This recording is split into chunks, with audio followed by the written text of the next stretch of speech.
여러분 반갑습니다. 원파입니다. 새해 복 많이 받으시기 바랍니다. 올해는 꿈꾸는 모든 일들이 이루어지기를 바랍니다. 더군다나 우리 파이오니어들은 1월, 2월, 3월 언젠가 오픈넷 가면은 정말 우리의 꿈이 대박이 될 수 있다는 이런 희망을 가질 수 있는 이런 가능성을 볼 수 있는 해이기 때문에 여러분들이 대박의 꿈이 이루어진다는 꿈을 꼭 이루시기를 바랍니다.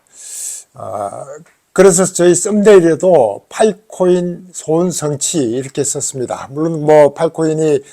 오픈넷 가서 대박이 될지 어떨지는 모르지만은 그래도 우리에게 희망을 줄 수 있고 몇 년을 더 기다리면 어떻게 될 것이라는 그런 기대를 준다면은 금년은 충분한 성과가 있지 않았을까 저는 이런 희망을 하고, 오늘도 앞으로 우리 파이코인이 가는 길에 이 블록체인 길들이 정말 탄탄하게 가고 있구나 하는 이런 희망들을 전할 수 있는 이런 시간을 만들어 보려고 영상을 만들고 있습니다. 우선 국내 암호화폐 분위기를 한번 전달해 드리겠습니다. 중앙일보 신문 같은 데서도 이런 토큰 얘기들이 이제 자주 등장을 합니다. 금년 한국거래소 정은보 이사장이 이제 새해 정시 첫 개장을 맞이해서 자본시장 유관기관장들이 모여있는 그런 곳에서 앞으로 암호화폐 상장지수 펀드에 대한 적극적인 사업 의지를 밝혔다 하는 것도 상당히 의미가 있습니다. ETF가 SEC에서는, 미국 SEC에서는 통과가 되어서 이루어지고 있는데 국내에서는 언제 될 것인지를 궁금해하는 그런 상황에 이런 자본시장의 한국거래소 이사장이 직접 밝혔다는 것도 의미가 있고, 이런 유관기관장들이 모임 중에서 더군다나 금융투자협회장 이분이 또 토큰 정권법제화, 가상자산 상장지수 펀드 등 이 디지털 자산 시장이 우리 자본시장의 미래 성장 동력이 될 수 있도록 적극 지원하겠다 이런 포인트 쓰기도 하고, 이렇게 이제 금융 인프라를 혁신시키기 위한 이런 노력들을 하겠다는 것을 의지를 표명하는 것 같고, 금융위원회 위원장도 금융당국이 정권은 토큰 발행 STO를 허용을 할 것이다라는 이런 희망적인 얘기들을 하고 있는 것 같습니다.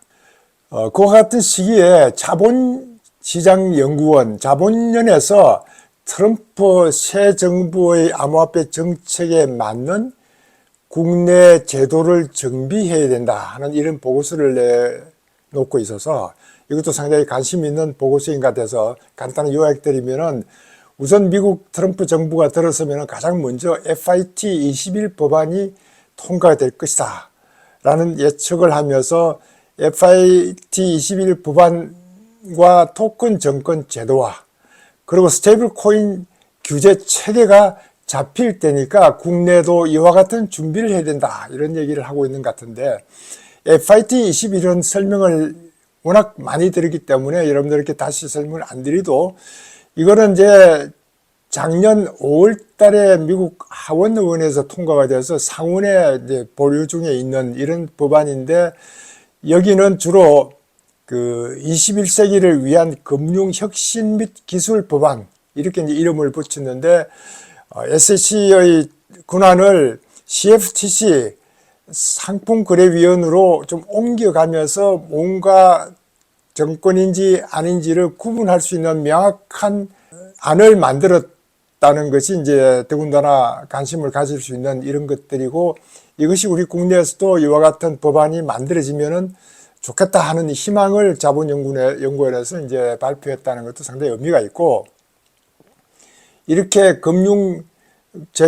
이런 그 기관장들이 앞으로 이런 탄핵 정국에도 불구하고 국내 경제를 안정화시키기 위해서 노력하고 있는 것 같고, 이렇게 더군다나 트럼프 행정부가 추진하고 있는 암호화폐 정책도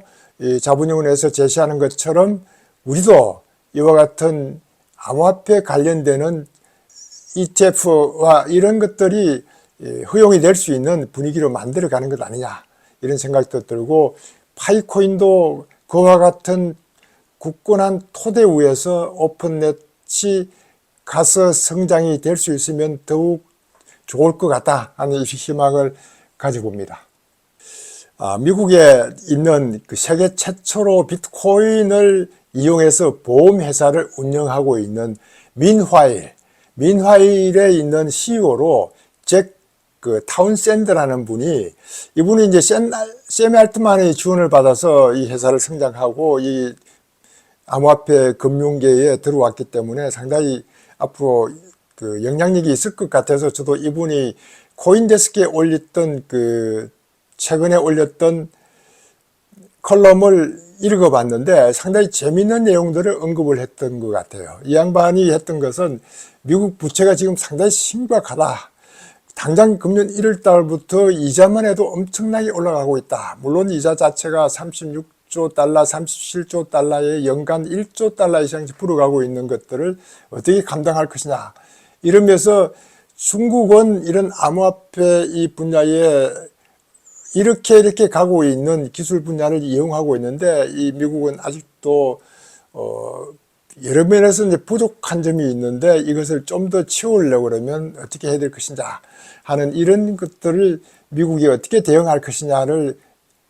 얘기하면서 두 가지를 언급을 했습니다. 미국의 금융기술과 시스템을 수출을 해야 된다 하는 얘기하고 비트코인을 전략자산으로 채택할 필요가 있다. 이와 같은 얘기를 하길래 이분의 얘기가 상당히 재미있을 것 같아서 이제 한번 읽어봤는데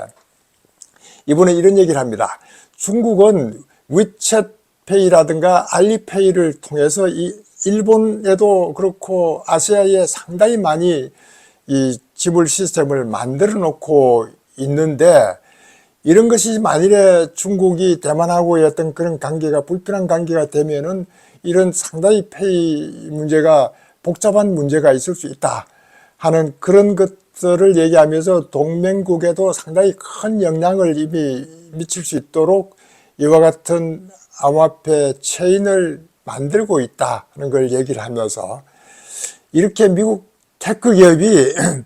암호화폐 기술을 수출할 수 있도록 지원을 해줄 필요가 있겠다. 여기에다 이제 초점을 두고 얘기를 하는 겁니다. 이렇게 얘기하는 것 중에 연방준비은행에는 다양한 준비자산을 이미 보유하고 있는데 2024년에 현재만 해도 약 350억 달러의 외화를 보유하고 있고 110억 달러의 금과 주식을 이제 포함하고 있는데 빠르게 디지털 되어가는 이런 세계에 이런 그 포트폴리오에 네이티브 자산이 들어가 있지 않다 하는 걸 이제 지적을 해서 비트코인은 이상적인 후보로서 디지털 골드 역할을 하니까 이것을 이제 포트폴리오에 넣을 필요가 있다 하는 걸 이제 언급을 합니다. 물론 비트코인은 워낙 가격 변동이 많았기 때문에 비판자들이 상당히 많지만은 그래도 미국이 금융 서비스에서 이와 같은 전쟁을 하고 있는 이런 쪽에 암호화폐는 우리 미국 무기고의 무기가 될 수 있는데 이것을 잘 활용해야만 될 것 아니냐 이러면서 다중 전선이라는 표현을 하면서 완전히 미국과 중국을 하나의 전선으로 이렇게 형성해 나가고 있는 이런 걸 언급을 하고 있습니다. 그러면서 중국, 우리의 적들은 우리가 뛰지도 않기 때문에 이기고 있다. 이 말은 그동안 SC가 이런 신기술, 암호화폐, 블록체인 이와 같은 분야를 너무 억제하다 보니까 그동안 발전을 제대로 못했던 그 반면에 중국은 상당히 그쪽으로 이제 활발하게 진행되어 가고 있다는 걸 언급을 하고 있습니다. 그래서 이제 미국도 이런 금융기술과 암호화폐를 명시적으로 무기화할 필요가 있다. 이러면서 이제 양반이 했던 말이 이란과 같은 적대국에도 이런 스테이블 코인을 US 달러를 기반하는 스테이블 코인을 사용할 수 있는 인프라가 형성되도록 만들어서 정부의 통제에서 벗어날 수 있도록 만들어 줄 필요가 있다. 이걸 굉장히 강조하고 있습니다. 이렇게 분산형 금융 기술을 그렇게 함으로써 정부 통제 분리를 시켜 놓으면은 이런 US 달러 스테이블 코인을 통해서도 하나의 전선을 형성할 수 있다는 이런 포인트를 쓰고 있는 것 같습니다. 그러면서 세계는 재정적인 길에 있다. 이렇게 이제 포인하면서 문제는 디지털 통화가 미래를 형성할 것인지가 아니라 우리가 이 새로운 현실에 어떻게 적용할 것인지이다 라는 포인트를 쓰면서 미국은 비트코인을 예비 자산으로 수용함으로써 이 미래를 형성할 수 있다. 이러면서 이제 비트코인을 그 예비 자산으로 수용하는 것에 대한 근거를 여러 가지 차원에서 사용했는데, 제가 여러분들에게 모든 걸 설명할 수 없지만은 제가 보고 느꼈던 간단한 요약만 지금 말씀드리고 있는 중에 있습니다. 그러면서 이제 미국의 금융 기술과 시스템의 기술 수출이라는 이런 것 중에 이거는 제가 이제 설명드리는 건데, XRP를 통한 국제 송금이라든가 달러 연동 스테이블 코인을 사용하게 하고, 이렇게 미국에서 만든 코인들을 각국에서 활용할 수 있는 이런 기반을 만들어 놓으면은 미국 부채 해결에도 도움이 될 것 아니냐라는 이런 포인트를 쓰면서 미국에서 만든 코인들을 강조하고 있는데, 우리 파이코인도 미국에서 만든 코인으로서 이런 앞으로 인프라가 형성되면은 엄청난 큰 활용성이 있기 때문에 이와 같은 말씀을 한번 드려보고, 미국에서 이렇게 전략자산이 될 코인들을 뭐 XRP라든가 XLM이라든가 뭐 이와 같은 것을 언급을 한 것도 있지만은, 저는 이제 파이코인이 이와 같은 전략적 자산으로 활용될 수 있지 않을까 하는 이런 희망을 가지고, 트럼프 아들도 이와 같은 미국에서 만드는 코인에 대한 세금 혜택이라든가 이와 같은 걸 언급을 했던 바가 있어서 이와 같은 말씀을 한번 드려봅니다. 지난 방송에 제가 금년에는 AI 에이전트가 상당히 활성화될 것이다 하는 이런 포인트를 썼습니다. 그런 것들 때문에 그런지 최근에 X 소셜 네트워크에서 일론 머스크가 트위터를 인수해서 X로 바꾸면서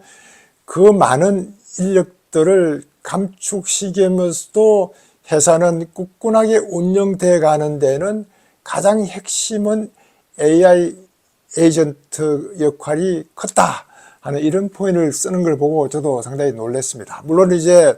일론 머스크가 XAI를 만들어서 여러 가지 이제 대응하고 있는 것을 제가 봤는데, 이때 XAI가 그냥 트럼프는 X를 좋아하니까 그냥 XAI 이런이라고 했는데, 이때 X는 explainable X, 즉 설명이 가능한 X 이런 뜻으로 얘기해서 인공지능에게 설명이 가능하고 투명하게만 하면은 거기에서 일어나는 일들은 믿을 수가 있다, 신뢰할 수 있다, 여기다가 초점을 두고 있기 때문에 믿을 수 있는, 신뢰할 수 있는, 설명할 수 있는 XAI라는 포인트를 쓰면서 이렇게 자동화 시스템에 신뢰를 구축할 수 있는 것을 목표로 삼아서 트위터를 XAI로 바꾸면서 그게 엄청난 큰 변화를 만들어 왔다, 이런 걸 얘기하는 걸 보고 저도 상당히 이렇게 한 그 CEO가 이렇게 조직을 이렇게 바꿀 수가 있구나, 이것도 개인의 생각이 아니고 이와 같은 AI의 도움으로 이렇게 할 수 있겠구나, 이런 얘기를 들으면서 강력한 AI 도구를 갖춘 소규모 팀이 어떻게 전통적인 기업 구조보다 우수한 성과를 낼 수 있는지를 보여주는 AI 시대 청사진을 제시했다, 이런 포인트를 쓰고 있습니다. 이거는 제가 말씀드리고 싶은 것은, 이런 우리나라 대기업 총수들도 이런 신뢰를 좀 더 검토해 볼 필요가 있겠다 하는 이런 생각도 좀 들었습니다. 이렇게 AI 시대의 청사진을 제시하면서 몇 가지의 그 요약을 했던 친구가 있었는데, 여기에는 우선 인간을 전략적 역할을 할 수 있도록만 만들고 AI 결정을 투명하게 하고 소규모 엘리트들이 구성되어서 관리하도록 하면서 공격적으로 자동화해야 된다, 이 네 가지를 언급을 하고 있는 것 같아서, 이렇게 앞으로 AI 에이전트가 그동안 해왔던 것을 금년에는 좀 더 이렇게 활성화시킬 것이다, 이런 생각이 드는데, 물론 이제 AI 에이전트 얘기하면은 AI 에이전트와 관련되는 코인이 앞으로 어떻게 활성화될 것이냐 하는 쪽에 관심을 가지는 분도 있지만은, 저는 이제 블록체인 기술이 AI와 융합돼서 어떻게 갈 것인지가 관심을 더 가지고 있고, 우리 파이코인도 이렇게 이 니콜라스 박사가 AI의 전문가니까 어떻게 AI를 융합시켜서 파이코인을 좋은 브라우저로 만들어 갈 것인가 하는 거, 여기에 더 관심을 가지고 오는 겁니다. 더군다나 이제 일론 머스크는 그동안 엑스페리먼트에 관심을 많이 가지다가 이제는 엑스머니라는 포인트를 써서 엑스머니를 39개 주에서 금년에 시도를 할 것이다. 물론 50개 주에서 다 할 수는 없는 게, 그동안 한 주마다 승인을 받아왔는데 39개 주에서는 승인을 받았고,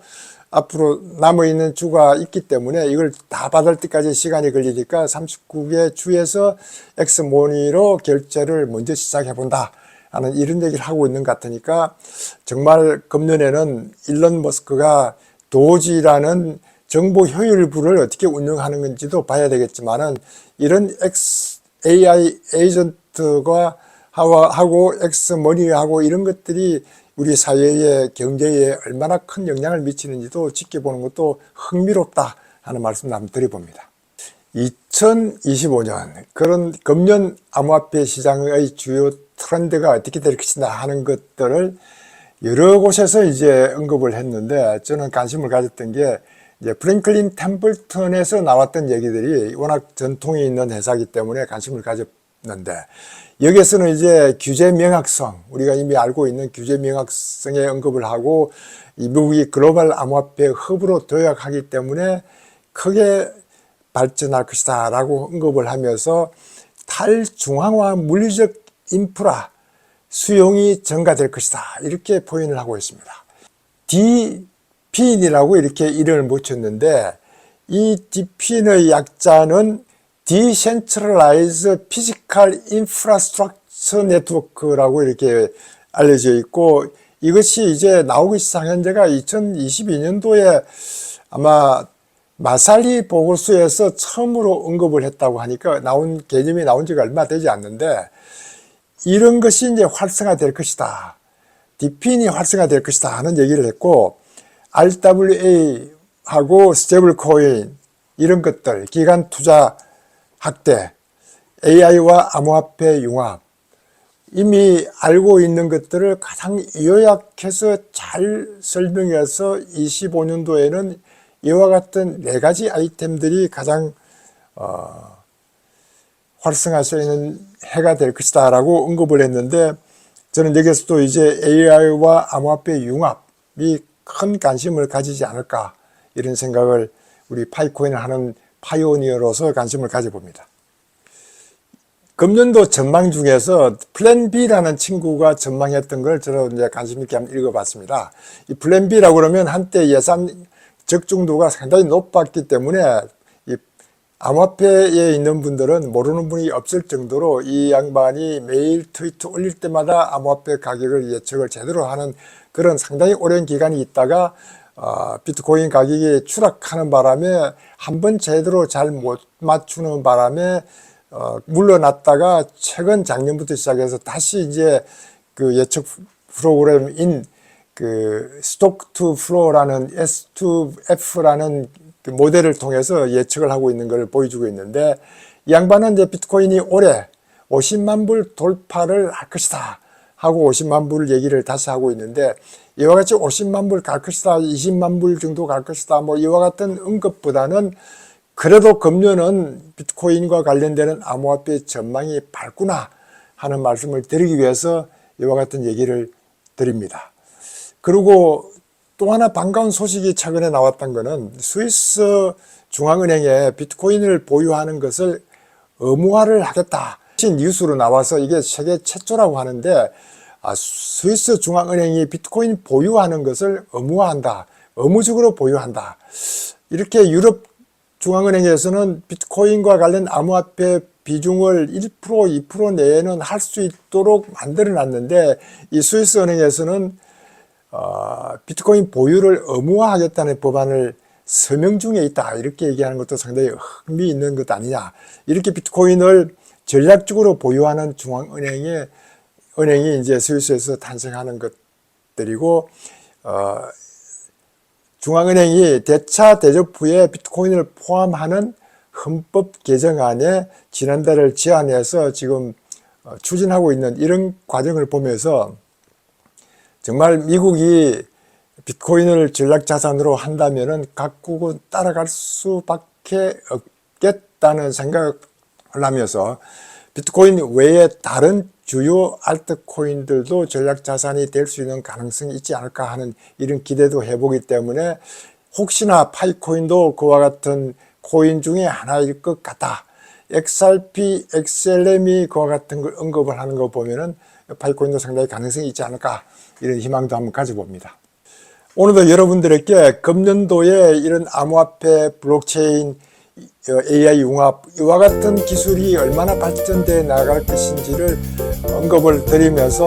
금년도에도 오픈넷 가는 이런 소식과 함께 여러분들에게 반가운 소식을 전할 수 있는 기회가 자주 왔으면 좋겠다 하는 희망을 드리면서 오늘 영상을 마치겠습니다. 감사합니다. 감사합니다.